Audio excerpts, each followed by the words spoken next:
I was alone by the tiny fireplace on Christmas Eve when the noise began. Not the wind. Not a draft. A rhythmic, deliberate scratching coming from deep within the chimney, like something heavy and wrapped in thick wool dragging itself down the narrow stone flue. Slow. Awkward. Intentional. I froze in my chair, mug trembling in my hand. The chimney was far too narrow for a person, and the roof outside was covered in smooth, untouched snow with no tracks at all. The scraping stopped. Then I saw it, resting neatly on the hearth, inches from the embers. A tiny, red wooden reindeer. The exact kind my grandmother used to hang on her tree. The one she lost decades ago. It looked newly carved, warm from the fire, perfectly dry. Before I could even stand, a wet, heavy thud landed on the roof. Then came the unmistakable sound of something dragging itself slowly across the frozen snow. Slow, scraping steps moved from one end of the roof to the other. I lived alone. No neighbors, no hikers, no animals large enough to make that sound. Who, or what, was up there? And how did it bring back something from my childhood? My name is Jasper. 3 weeks before Christmas, overwhelmed by academic stress, I rented an old cabin called Pine Creek Cabin deep in the snowy woods of Mount Sentinel. The owners, the Abbotts, warned me the road would soon be snowed in and that I'd be alone until after Christmas. They dropped me off with firewood, a kerosene lamp, and a little calendar titled The 12 Days of Christmas. "It gets very quiet up here," Mrs. Abbott said. "Keep the chimney flue shut tight. The cold likes to sneak in." The first few days were perfect: silent snowfall, pine-scented air, and total isolation. But the silence was too perfect. No animal tracks. No birds.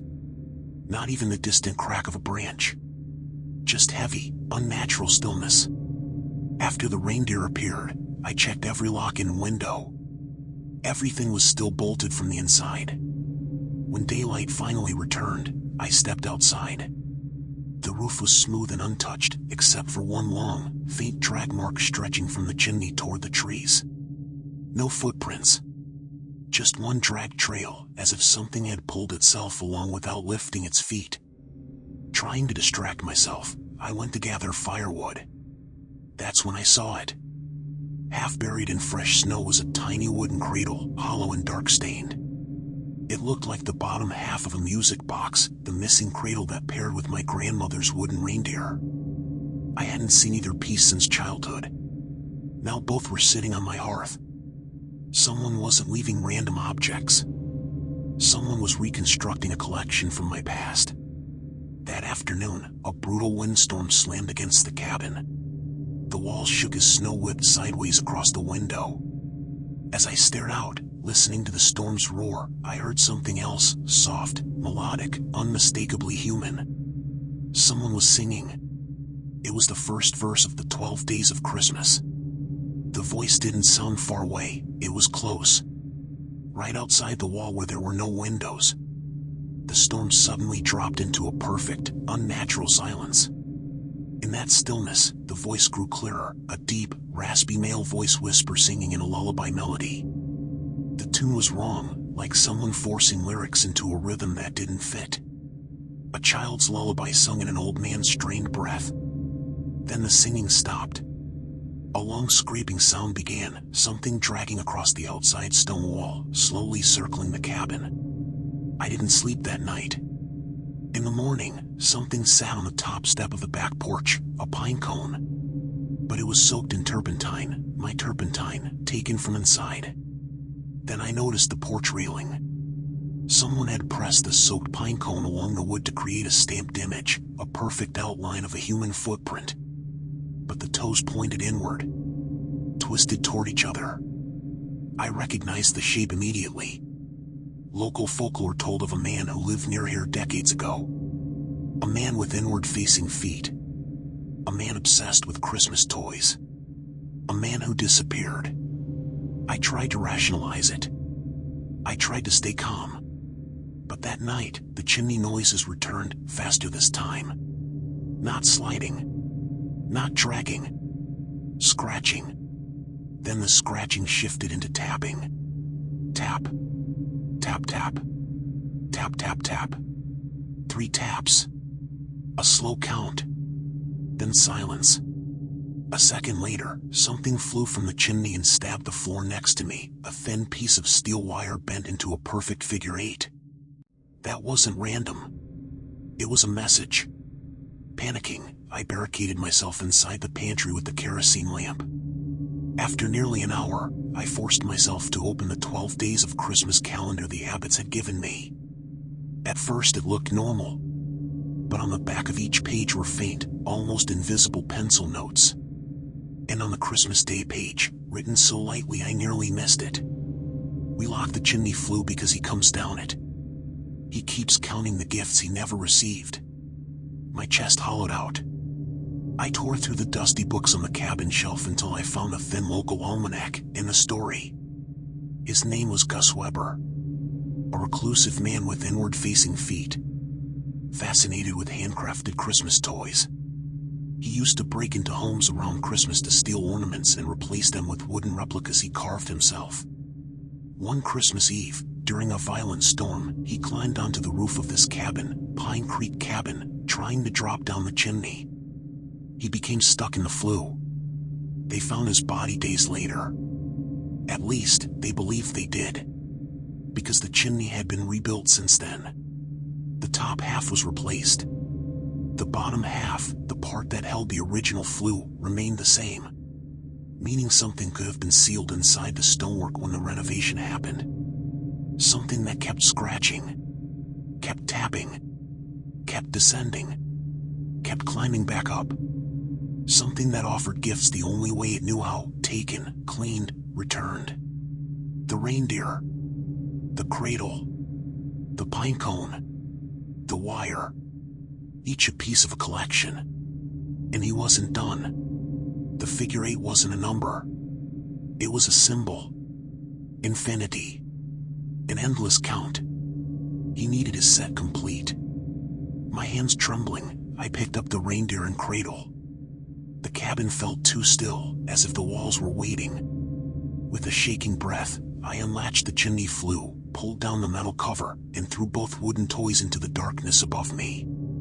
Instantly, the scratching erupted, fast, frantic, then stopped with a single, hollow, satisfied knock. That was all I needed. I didn't pack much. Just pulled on my boots, grabbed my burning lamp, and shoved open the front door. The blizzard swallowed me whole, snow stinging my face. I followed the faint trail of my earlier footprints before they vanished. I didn't look back. Not once. I walked for hours until the faint outline of the main road appeared through the storm. I never returned to Pine Creek Cabin. Even now, years later, I can't listen to Christmas music. I can't stand fireplaces. And every December, when the wind rattles my windows, I swear I hear faint tapping inside the walls. Tap. Tap, tap. Tap, tap, tap. As though someone is still counting. I was alone by the tiny fireplace on Christmas Eve when the noise began. Not the wind. Not a draft. A deliberate, rhythmic scratching coming from deep inside the chimney, like something heavy and wrapped in wool was dragging itself down the narrow stone flue. Slow. Intentional. Wrong. I froze, mug trembling in my hands. The chimney was far too narrow for a person, and outside the roof was covered in smooth, untouched snow. The scraping stopped. And resting neatly on the hearth, inches from the embers, was a tiny red wooden reindeer, the exact one my grandmother used to hang on her tree, the one she lost when I was a child. It looked impossibly clean and smelled faintly of wood smoke. Before I could process it, a wet, heavy thud hit the roof. Something dragged itself across the frozen snow overhead, slow and heavy, step by dragging step. I lived alone, miles from the nearest town. No animals. No visitors. Who or what was out there? My name is Jasper. 3 weeks before Christmas, overwhelmed by school stress, I'd rented Pine Creek Cabin deep in the snowy woods of Mount Sentinel. The owners, the Abbotts, warned me the road would be snowed in by Christmas. They left me with wood, a kerosene lamp, and a paper calendar labeled the 12 days of Christmas. "It gets very quiet up here," Mrs. Abbott said. "Keep the chimney flue closed tight. The cold loves to sneak in." The silence was perfect at first, thick, peaceful, untouched. But the woods were too quiet. No birds. No rustling. Just a strange, heavy stillness. After the reindeer appeared, I tore through the cabin checking locks and windows. Everything was sealed tight. When daylight came, I forced myself outside. The roof was pristine, except for one long, faint drag line leading away from the chimney toward the trees. No footprints. Just that dragging trail. I went to gather firewood. Half buried in fresh snow was a small, dark wooden cradle. Empty. The bottom half of a music box. The same wood, same age, same style as the reindeer. My stomach dropped. It was the missing piece of my grandmother's old Christmas set. Reindeer and cradle reunited on my hearth. Someone was reconstructing a collection from my past. That afternoon, a violent windstorm slammed into the cabin. As the snow whipped across the window, I heard a voice rise over the wind, soft, melodic, unmistakably human. Someone was singing the 12 days of Christmas. Not loudly. Close. Right outside the wall with no windows. The wind cut out for several seconds. In the frozen stillness, the voice became clear, deep, raspy, whisper singing in a lullaby melody while forcing the carol lyrics into it. It sounded wrong and strained, like someone who had learned the song a long time ago and never quite got it right. The singing stopped. Something scraped along the outside stone wall, moving slowly around the cabin. At dawn, I found something resting on the back porch step, a pine cone. But it was soaked, dripping, with turpentine. My turpentine. From inside the cabin. Then I noticed the porch railing. Someone had used the soaked pine cone to stamp a symbol into the wood, a perfect outline of a human footprint. With all 5 toes pointing inward. A cold memory hit me. A local legend. A man with inward-turning feet. A man obsessed with Christmas toys. A man who vanished decades ago. I tried to convince myself I was imagining things. But that night, as I sat by the fireplace, the chimney spoke again. Not scraping this time. Tapping. Tap. Tap tap. Tap tap tap. 1, 2, 3. Slow. Measured. Meaningful. Then silence. A heartbeat later, something sliced through the air and stabbed into the floor beside me. A thin steel wire, bent into a perfect figure 8. Not a warning. A message. I barricaded myself inside the pantry, gripping the kerosene lamp.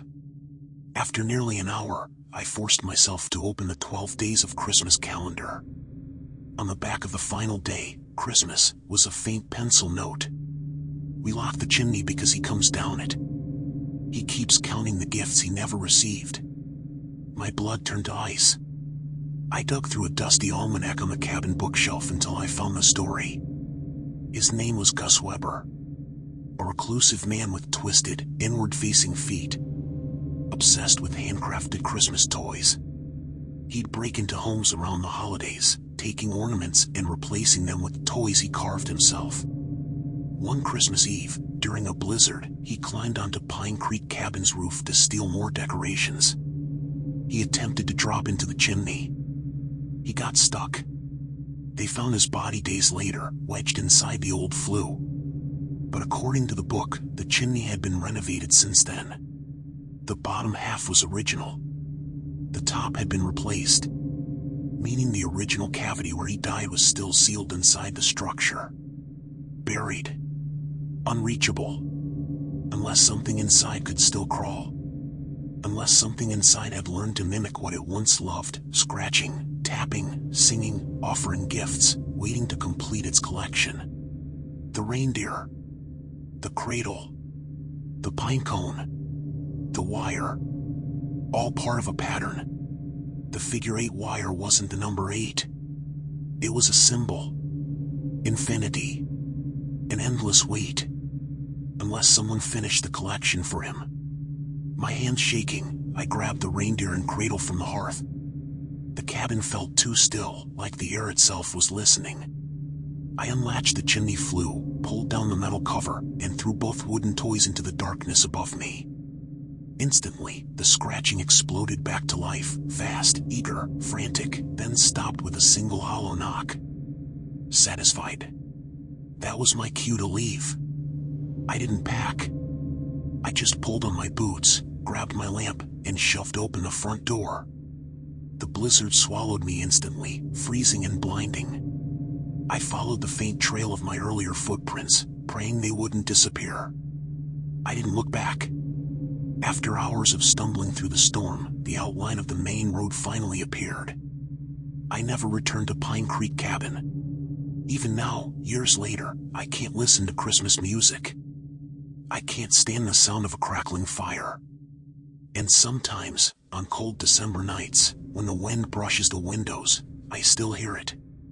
Tap. Tap tap. Tap tap tap. As if someone is still counting.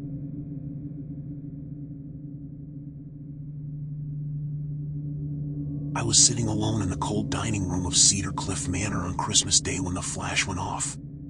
It wasn't a trick of the lights, it was the unmistakable pop of a disposable camera. The burst lit the room like lightning. I spun around, heart pounding, expecting someone behind me. No one. The hall beyond the doorway was pitch black. On the rug lay a disposable camera, wet, dusty, smelling like frozen wood.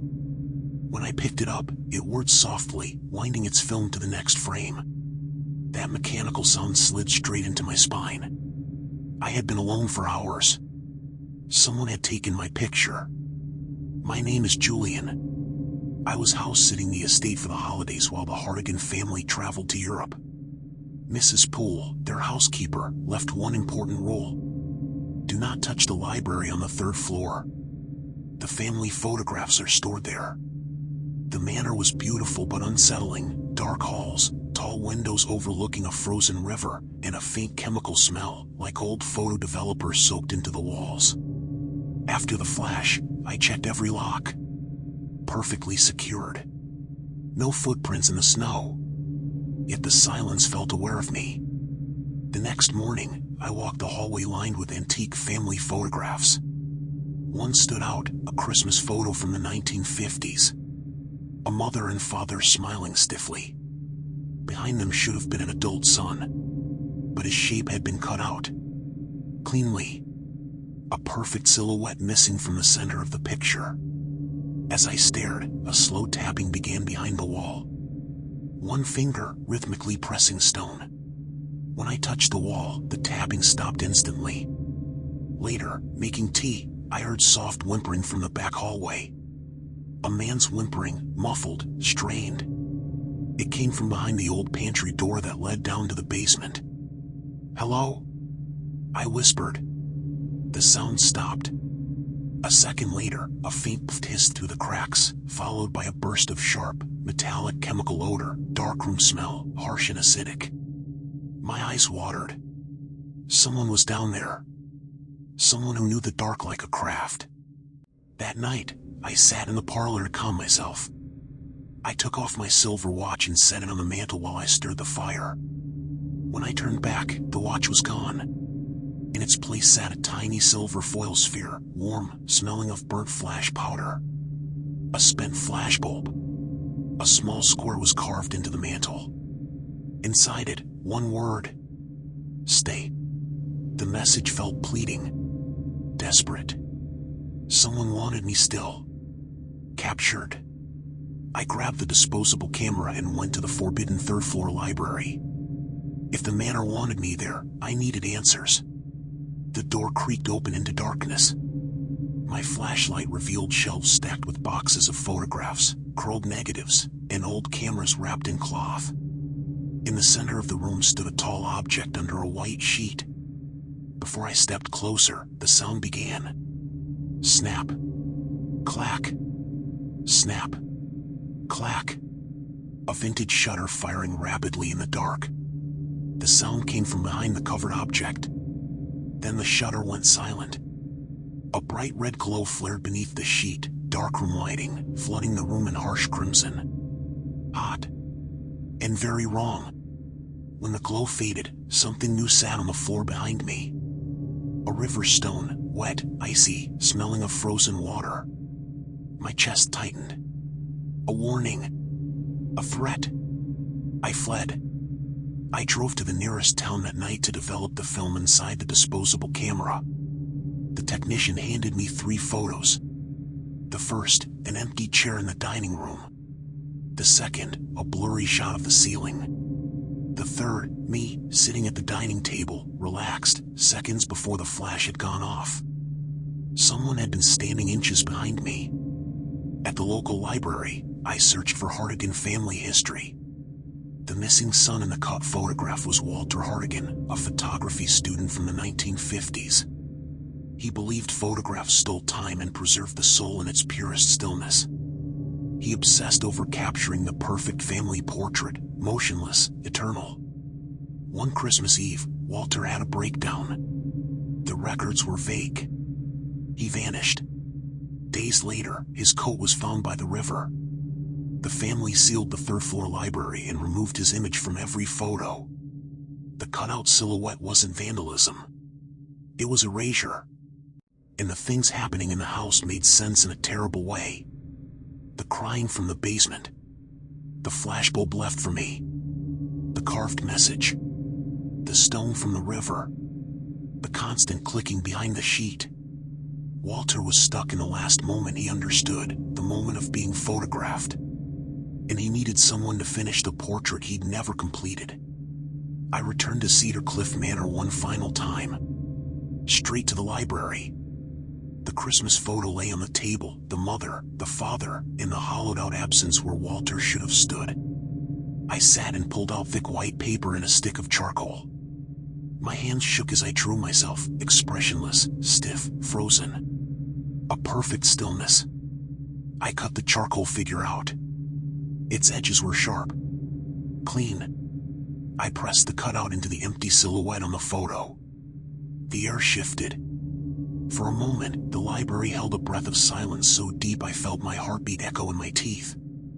Then, click. One shutter. Soft. Final. The air warmed. Walter had his family portrait back. I left the manor without packing, without telling anyone. Mrs. Poole never asked what happened, and I never volunteered. I still house sit, but only small homes. Homes with few photographs. Homes without locked basements or hidden libraries. I avoid old cameras entirely. And whenever I hear the artificial click of a phone camera behind me, even in a grocery store or a crowd, my body locks up. My breath stops. Because sometimes, when it's quiet, I feel it again. The presence. The closeness. Someone standing inches behind me. Waiting to take one more perfect picture.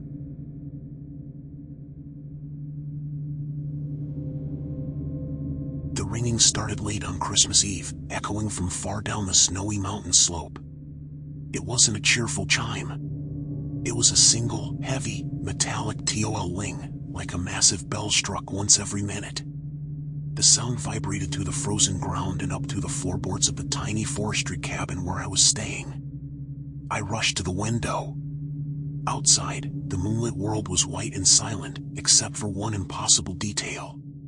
Running down the slope was a perfectly clear, dark path, as if someone had swept away every snowflake with obsessive care. It carved a long, clean line through untouched drifts. The bell tolled again, TOL ling, and something enormous appeared at the bottom of the path. A blocky, dark shape, moving slowly uphill toward my cabin. It didn't walk so much as drag itself through the night. Halfway up the path rested a small brown leather boot, damp and familiar. It was the boot I had lost 2 weeks earlier while hiking. My breath caught. Who had cleared such a massive path? And why was the huge shape only visible when that terrible bell rang? My name is Devin.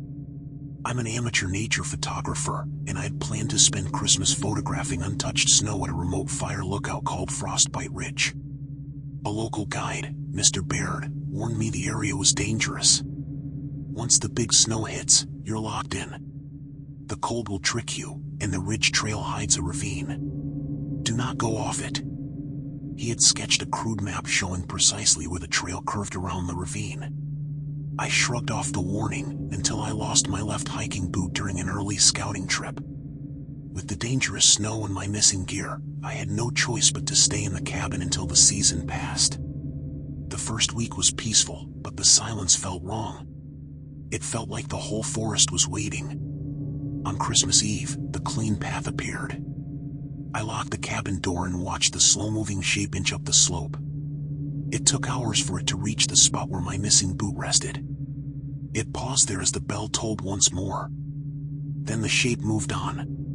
By dawn, it had snowed lightly, but the entire path had been cleared again. Not a single flake remained on it. My boots crunched softly as I approached the track. The clean dirt was warm beneath my glove.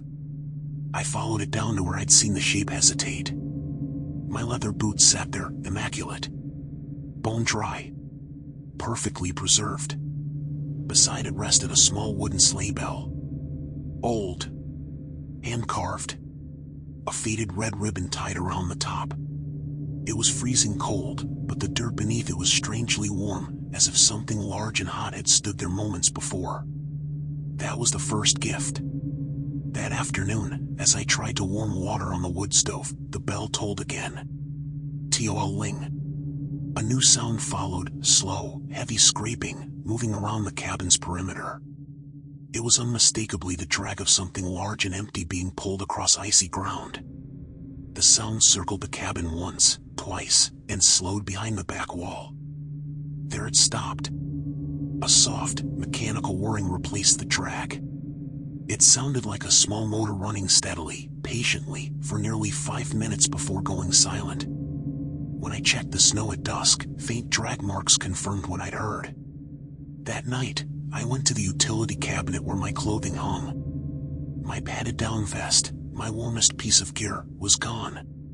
In its place was a strip of leather. A thin, wet piece cut from the strap of my backpack, which sat untouched near my bed. The leather smelled of boot polish and cold metal. Below the hook, someone had carved a small image into the wooden floorboards. A clearly defined horse wearing a collar with a single, massive bell. My heart thudded. The wooden bell outside, the drag sounds, the carved harness, it all pointed to some kind of working animal and a driver. A transport team. Something was preparing for a journey. The next day, the huge dark shape was closer, just inside the forest line.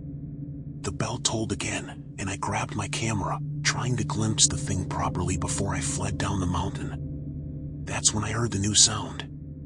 Snap. Crack. A whip. A heavy one.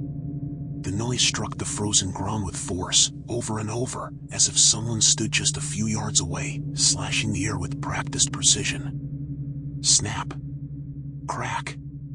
Snap. Then the whipping ceased. Tol-ling.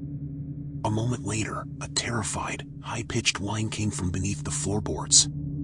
The sound of an exhausted animal struggling to breathe. Then, thud, something large collapsed under the cabin. I backed away. Through a small crack in the boards, a tuft of dark, oily reindeer hair slid into the room. That night, I tore through the cabin searching for answers. Behind loose floorboards, I found a small, old forestry logbook. Many pages were ruined by damp, but the final entry remained legible. It described a tragedy. Lost the whole team in the ravine. Snow too deep. Bell too heavy. They can't pull the sled. I keep clearing the path, but they never rise. They never rise. It was signed, Keeper Silas. My blood ran cold. Silas wasn't just a long-dead forest worker. He had died trying to haul a heavy supply sled to the lookout. His team of draft reindeer had fallen into the hidden ravine on the ridge. he had been forced to watch them struggle, trapped and dying beneath the snow. The bell he used to guide them had been enormous, loud enough to carry up the mountain. He'd never reached Frostbite Ridge. And he'd never stopped trying. Every winter, the same pattern repeated, the clearing of the track, the bell tolling, the dragging of the sled, the desperate attempts to revive his collapsed animals. The gifts he left, lost items, cleaned and returned, were the offerings of a caretaker who still believed he was responsible for a team. The huge shape moving slowly up the path wasn't a creature. It was the ancient supply sled, dragged through the snow by nothing. And Silas was still trying to collect what he needed for the ascent: warm clothing, tools, anything he could salvage. The padded vest, the backpack strap, the carving of the harness, the reindeer hair. He wanted a team again, and he wanted me to be part of it. Before I completely panicked, I grabbed my pack and a small wooden sleigh bell he'd left for me. I ran outside to the clean path. The air stung with bitter cold. I placed the wooden bell on the track, exactly where the team would have paused. Then I took my heavy down vest, the one Silas had taken, and hung it on a pine branch beside the path. A final gift. A signal that his team was warm, supplied, and ready to rest. The bell tolled once more, softly. The blocky shape in the forest seemed to hesitate. Then it slowly began to move backward, down the slope, before fading into the trees. I ran. I didn't stop until I reached the highway. Now, every time snow falls cleanly from a path, so neatly it looks swept, I feel sick. And I cannot hear a sleigh bell without imagining that single, heavy TOL wing rolling up through the frozen earth, calling a dead team back to work.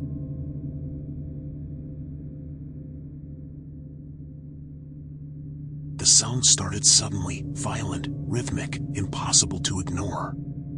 Creak. Clunk. Creak. Clunk. It came from directly above me, from the attic of Hollygrove House. It was the unmistakable noise of a heavy wooden rocking chair being forced back and forth far too hard, slamming against the old floorboards with every swing. The attic was supposed to be empty. I had seen it myself, dusty, and used, and bolted shut.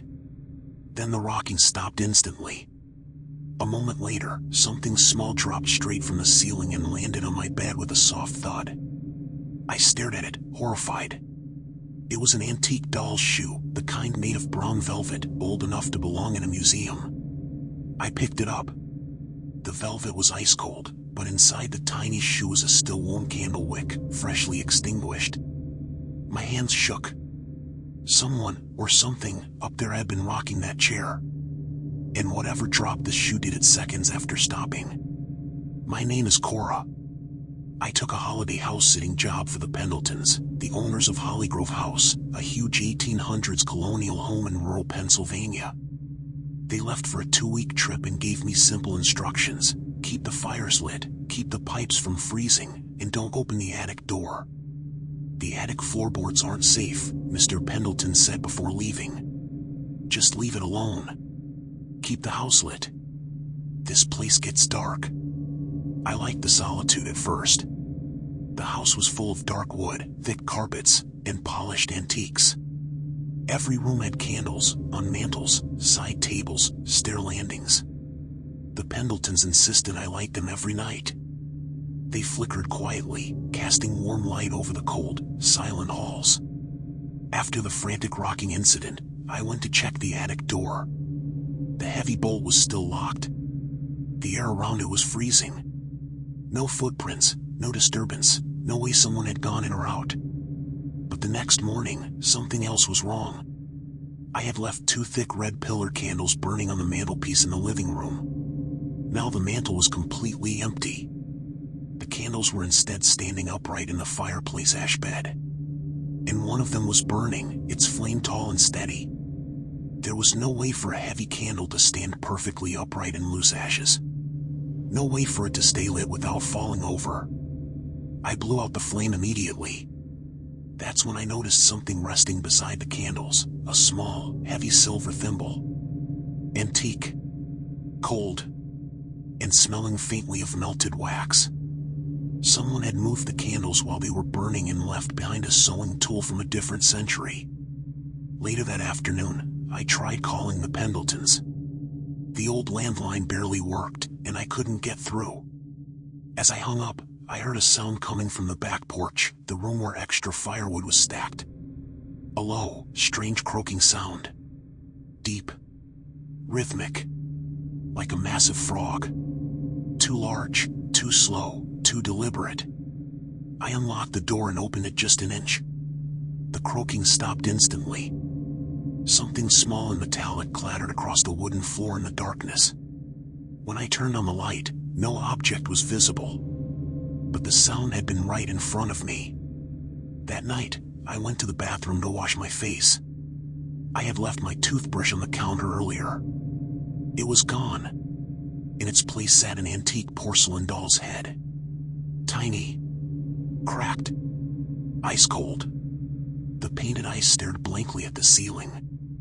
I realized the porcelain face had been altered. Someone had carved a small open mouth onto it using a sharp object.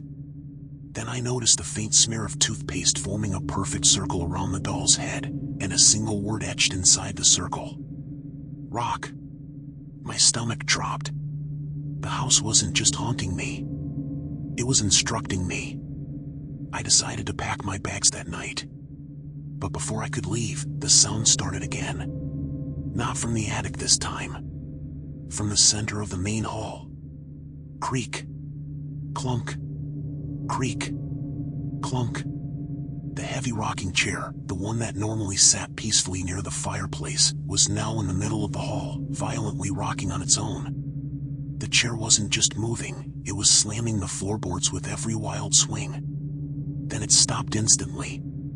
A high-pitched scraping sound followed, like someone's clothing being dragged rapidly back and forth across rough wood. Then a single sharp whack, as if a wooden object had been slammed down. A wooden spool rolled slowly across the floor and stopped at my feet. A thin white thread unspooled behind it, leading straight to the rocking chair. I backed away, trembling. The house was building towards something, some ritual act of comfort or grief that it desperately wanted me to complete. I ran to the old built-in bookshelf and grabbed a dusty leather-bound journal I'd seen earlier. Inside were handwritten entries from decades ago. One passage, dated around Christmas nearly a century back, chilled me. The baby took sick. Miss Phoebe tried to keep her warm in the rocking chair by the fire. Candle after candle she lit, but the cold took her. Now Miss Phoebe won't stop sewing the velvet shoe. I found her trying to light a candle in the ashes. Everything clicked at once, the rocking chair, the velvet shoe, the sewing thimble, the candles being moved, the wick inside the doll's shoe. The porcelain head altered to resemble a baby's open mouth. The croaking imitation of a dying infant trying to breathe. Miss Phoebe. A grieving mother haunting the house. A woman whose entire world had collapsed inside these walls at Christmas. She wasn't trying to hurt me. She was desperately trying to recreate the last moments with her child. The shoe. The rocking. The candles. The sewing. The tiny sounds. The warmth she couldn't give. I walked toward the rocking chair. It sat still now, as if waiting. I placed the velvet doll's shoe gently on the seat, then the heavy silver thimble beside it, then the wooden spool with its thin white thread. I picked up one of the tall red pillar candles and placed it on the floor near the chair. I lit it carefully. The flame flickered and cast a soft glow across the wood. The chair didn't start slamming violently. It didn't shake or crash. Instead, it began rocking slowly. Softly. As if someone unseen had finally sat down with their child. Creak. Creak. Creak. I backed away, tears streaming down my face. The house was no longer heavy. No longer cold.